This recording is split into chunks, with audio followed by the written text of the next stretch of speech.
कोल्हापूर जिल्ह्यामध्ये 10 विधानसभा मतदारसंघातील मतदानाची प्रक्रिया संध्याकाळी 6 वाजता आता संपलेली आहे। काही तुरळक अपवाद वगळता ज्या ठिकाणी लोक 6 पूर्वी रांगेमध्ये उभे होते त्यांची मतदान प्रक्रिया सुरू आहे, ती लवकरच संपेल। या 10 मतदारसंघासाठी कोल्हापूर जिल्हा पोलीस दलातर्फे 3300 पोलीस कर्मचारी, 200 अधिकारी, 4000 होमगार्ड आणि 10 पॅरामिलिटरी आणि स्टेट रिझर्व्ह पोलीसच्या कंपनीज असं मनुष्यबळ हे नेमण्यात आलेलं होतं। सकाळी 7 पासून ते संध्याकाळी 6 पर्यंत मतदान प्रक्रियेदरम्यान कुठलीही दखलपात्र गुन्हे दाखल झालेले नाहीत किंवा कायदा सुव्यवस्था बिघडेल अशी घटना घडलेली नाही।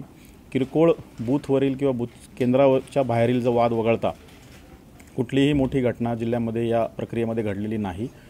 सकाळी 3 ठिकाणी बूथमधील मतदान करण्याचा व्हिडिओ सोशल मीडियावर प्रसारित केलेल्या व्यक्तींविरुद्ध एक गुन्हा आता दाखल झालेला आहे शाहूवाडी पोलीस स्टेशनला। 2 गुन्हे उर्वरित दाखल करण्याची प्रक्रिया सुरू आहे। या व्यतिरिक्त कुठलाही दखलपात्र गुन्हा या प्रक्रियेमध्ये घडलेला नाही।